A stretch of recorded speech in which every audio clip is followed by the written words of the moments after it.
जरा सोचिए, अगर दुनिया में स्मार्टफोन्स, इलेक्ट्रिक व्हीकल्स या फिर क्लीन एनर्जी सॉल्यूशंस ना हो तो सोचना मुश्किल है ना। इन सब के पीछे जो चीज छुपी है वो है क्रिटिकल मिनरल्स। ये हैं वो हिडन जेम्स जो हमारी मॉडर्न टेक्नोलॉजी को पावर देते हैं, एडवांस बैटरीज से लेकर कटिंग एज डिफेंस सिस्टम्स तक। और क्या आप जानते हैं, इंडिया एक ऐसे पॉइंट पर है जहां इन वैल्यूएबल रिसोर्सेज को लेकर बड़े फैसले लिए जा रहे हैं। क्रिटिकल मिनरल्स की ग्लोबल डिमांड 2040 तक 4 गुना बढ़ने वाली है और इसी के साथ इंडिया की इंपोर्ट डिपेंडेंसी एक बड़ी प्रॉब्लम बन गई है। But hope still remains. Critical minerals को सिक्योर, एक्सप्लोर और लोकली प्रोड्यूस करने के लिए इंडियन गवर्नमेंट ने कुछ एम्बिशियस मिशंस लॉन्च किए हैं। इंटरनेशनल कोलैबोरेशंस को सिक्योर करने से लेकर डोमेस्टिक माइनिंग प्रोजेक्ट सेटअप करने तक इंडिया क्रिटिकल मिनरल्स रेस में एक ग्लोबल प्लेयर बनने की तैयारी कर रहा है। But the question is, why are these minerals so important? Why is their supply chain so vulnerable? And how can India reduce its dependency to emerge as a technological powerhouse? तो आज के 7 PM highlights में let us understand critical minerals के benefits, इसके challenges, इसके regarding government की strategies और इस डायरेक्शन में what should be the way forward. सबसे पहले ये समझना जरूरी है कि क्रिटिकल मिनरल्स होते क्या हैं। क्रिटिकल मिनरल्स वो एलिमेंट्स हैं जो हमारी इकोनॉमी और डिफेंस के लिए एसेंशियल होते हैं। इनका use high tech electronics, aerospace, renewable energy और स्पेस एक्सप्लोरेशन जैसे सेक्टर्स में होता है। लेकिन इन मिनरल्स का सबसे बड़ा प्रॉब्लम है सप्लाई चेन वल्नरेबिलिटी। मतलब ये मिनरल्स लिमिटेड रीजन्स में मिलते हैं और इनका एक्सट्रैक्शन या प्रोसेसिंग सिर्फ कुछ स्पेसिफिक कंट्रीज ही करते हैं। फॉर एग्जाम्पल, लिथियम का 55% ऑस्ट्रेलिया में मिलता है। रेयर अर्थ एलिमेंट्स का 60% चाइना के पास है। ये मोनोपोली इंडिया के लिए बहुत बड़ी चैलेंज बन गई है। अब सवाल उठता है, क्रिटिकल मिनरल्स इंडिया के लिए इतना जरूरी क्यों है? Critical minerals are quite essential for economic growth of a country. High tech industries जैसे सेमीकंडक्टर्स और ईवी मैन्युफैक्चरिंग इन मिनरल्स पे डिपेंड करते हैं। अगर इंडिया सेमीकंडक्टर मैन्युफैक्चरिंग हब बनने का सपना देख रहा है तो इन मिनरल्स की अवेलेबिलिटी एसेंशियल हो जाती है। Apart from above benefit, it is also essential for energy transition for India. India का नेट जीरो एमिशन का गोल है बाई 2070। रिन्यूएबल एनर्जी टेक्नोलॉजीज जैसे सोलर पैनल्स, वाइंड टर्बाइंस और बैटरीज क्रिटिकल मिनरल्स के बिना इम्पॉसिबल है। थर्डली, नेशनल सिक्योरिटी के लिए भी क्रिटिकल मिनरल्स का काफी सिग्निफिकेंस है। डिफेंस और एरोस्पेस सेक्टर्स में हाई परफॉर्मेंस मटेरियल्स के लिए इन मिनरल्स का यूज होता है। ये मटेरियल्स एक्सट्रीम कंडीशंस को विदस्टैंड कर सकते हैं और इंडिया की स्ट्रेटेजिक कैपेबिलिटीज को बूस्ट करते हैं। Last but not least is, इससे इंडिया की इंपोर्ट डिपेंडेंसी का एंड होगा। फिलहाल इंडिया इस मिनरल्स के लिए 100% इंपोर्ट पर डिपेंडेंट है। डोमेस्टिक प्रोडक्शन बढ़ने से इंपोर्ट बिल और करंट अकाउंट डेफिसिट दोनों कम होने के चांसेस हैं। आप सोच रहे होंगे कि अगर क्रिटिकल मिनरल्स इतने इंपॉर्टेंट हैं तो हम उन्हें प्रोड्यूस क्यों नहीं करते? इसके पीछे काफी चैलेंजेस हैं। सबसे पहला है जियोपॉलिटिकल मोनोपोली, जहां क्रिटिकल मिनरल्स का मेजर शेयर सिर्फ कुछ कंट्रीज के पास है। For example, democratic Republic of Congo में 70% कोबाल्ट मिलता है, लेकिन सिविल वॉर्स की वजह से सप्लाई चेन काफी इम्पैक्ट होती है। दूसरा सबसे बड़ा चैलेंज है चाइना का डोमिनेंस, जो global critical mineral supply chain में एक की प्लेयर है।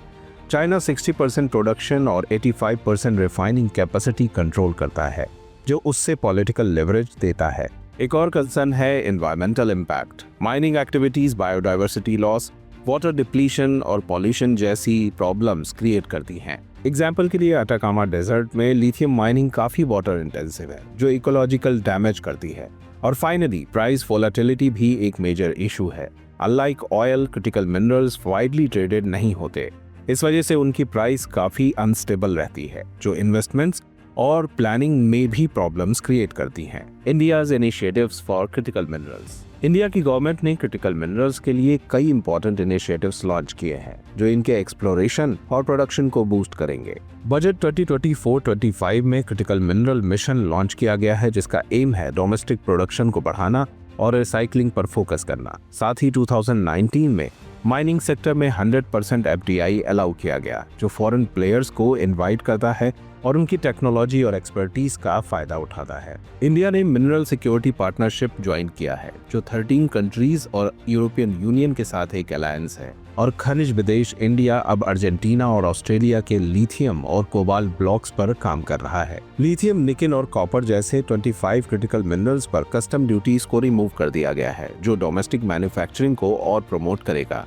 इसके अलावा जियोलॉजिकल सर्वे ऑफ इंडिया के अंडर 250 प्लस एक्सप्लोरेशन प्रोजेक्ट्स चल रहे हैं डीप सीटेड मिनरल्स को एक्सप्लोर करने के लिए। चैलेंजेस को देखते हुए इंडिया को कुछ स्ट्रॉन्ग स्टेप्स लेने की जरूरत है। सबसे पहले एक centre of excellence for critical minerals को एस्टैब्लिश करने की जरूरत है, जो मिनरल एक्सप्लोरेशन और रिसर्च एंड डेवलपमेंट इनिशिएटिव्स को प्रमोट करे, जिससे इनोवेशन और एफिशिएंसी में इंक्रीमेंट हो।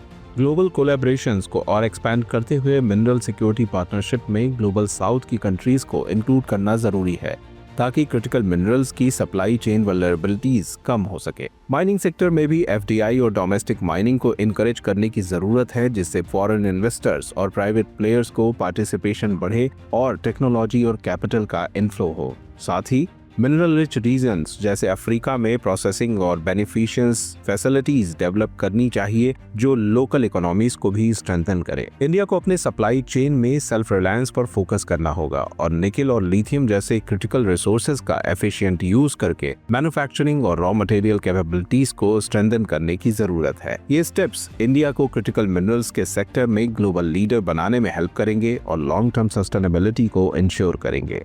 तो क्रिटिकल मिनरल सिर्फ एक रिसोर्स नहीं, बल्कि हमारे देश के विकास और सुरक्षा का एक मजबूत आधार है। इंडिया का क्रिटिकल मिनरल मिशन एक गेम चेंजर साबित हो सकता है। ये सिर्फ इंपोर्ट डिपेंडेंसी को कम करने का तरीका नहीं है, बल्कि एक ऐसा रोड मैप है जो हमें एक सेल्फ रिलायंट और ग्लोबली कॉम्पिटिटिव पावर हाउस बनाएगा। आज हम एक नए एरा के दरवाजे पर खड़े हैं, जहां क्लीन एनर्जी, एडवांस टेक्नोलॉजी और सस्टेनेबल ग्रोथ की जरूरत सबसे ज्यादा है। ये मिशन सिर्फ मिनरल्स के एक्सप्लोरेशन और प्रोडक्शन तक सीमित नहीं है, ये एक विजन है, एक भारत जो अपने सपनों को अपनी मिट्टी की ताकत से पूरा करेगा। एक मिशन जो देश की नई अपॉर्चुनिटीज और पॉसिबिलिटीज के रास्ते पर ले जाएगा, क्योंकि जब रिसोर्सेज हमें मिलेंगे तो हम दुनिया के लिए रिसोर्सेज बनाएंगे।